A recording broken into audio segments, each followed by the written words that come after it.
அப்ப பாரதியார் ஒரு சங்கிங்க. அந்த சங்கியை பத்தி சீமானிடம் சங்கி பேசியிருக்கிறான்.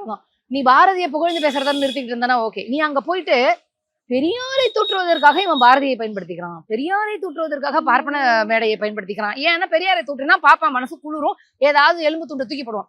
பெரியார் மொழியிலேயே சொல்லுகிறேன், என்ன ஏன் தூத்துறான் அப்படின்னா பாப்பான் தூக்கி போடுற எலும்பு துண்டை நக்கி பிழைக்கணும்னு நினைக்கிறவங்க தான் என்ன தூத்துவான் அப்படின்னு பெரியார் சொல்லி இருக்கிறாரு. அது எவ்வளவு பெர்ஃபெக்டா சீமானுக்கு பொருந்தது பாருங்க. இவன் சொல்ற முப்பாட்ட முருகனை வச்சு அங்க மத கலவரம் பண்ணிட்டு இருக்கான். இது என்ன பண்ணுது, பார்ப்பன மேடையில போய் இன்னும் பல்ல காமிச்சு பேசிட்டு இருக்குது. அப்ப இவன் யார்? இவன் ஒரு செல்லா காசு, இவன் ஒரு எச்ச குடிக்கி.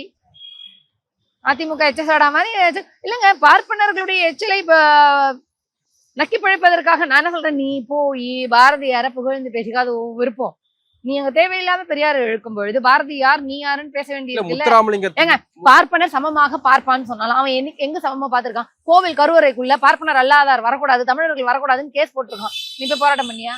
அது எப்படா எங்களுடைய முப்பாட்டன் முருகன் கோவில்லையே கூட தமிழர்கள் போய் தமிழர்ல பூசை செய்ய முடியல, ஆகமன்னு பாப்பா வச்சிருக்கான். அது வந்த கதையெல்லாம் வேற கதை. எல்லாரையும் சமமா பாப்பான்னு சொல்லிட்டு போய் பேசியிருக்கானே, இவன் சோறு தான் திங்குறானா இல்ல வேற ஏதாவது திங்குறானான்னு நான் கேக்குறேன்.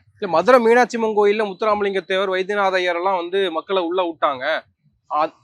அந்த ஒரு பாயிண்ட் நீங்க சொல்ல போது கோவில் அது எப்படி நீ ஜாதி தீண்டாமை பாப்ப, நான் கோவிலுக்குள்ள கூட்டின்னு போறேன்டான்னு அவர் கூட்டின்னு போனாரு. எவன் பார்த்தான் சொல்லணும்ல, பாப்பான் எல்லாரையும் பாப்பான்னு சொன்னான்ல. பாப்பான் எல்லாரையும் இழிவா பாப்பான், பாப்பான் எல்லாரையும் சூத்திரனா பாப்பான். கோவிலுக்குள்ள முத்துராமலிங்க தேவரும் அந்த யார் அவரு வைத்தியநாத ஐயரும் கூட்டின்னு போனாரு. வரக்கூடாதுன்னு சொன்னவன் வேண்டா, வாயில என்ன வச்சிருக்கான் சீமான் சொல்ல வேண்டியது தானே. வரக்கூடாதுன்னு சொன்னவன். திருப்பரங்குன்றத்தில் தமிழர்களினுடைய உரிமை பறிக்கப்படும் பொழுது, முப்பாட்டன் முருகனுக்கு ஒரு பிரச்சனை வரும்பொழுது இவன் பார்ப்பன மேடையில போய் நின்று பல காட்டிட்டு இருக்கானா. இவன் யார்? காரணமே திமுக தானே, பச்சை துரோகி. திருப்பரங்குன்ற விஷயத்துல காரணமே திமுக தானே சொல்றாங்க. அவனே சொன்னானா? அதான் பொய்யின் மொத்த உருவம். திமுக தான் பாஜகவுக்கு திட்டம் போட்டு கொடுக்குறாங்க. RSS பார்ப்பன கும்பலுக்கு ஒரு பிரச்சனைனா சீமான் குறுக்குல போய் விழுந்து காப்பாத்துவோம். அதான் இது.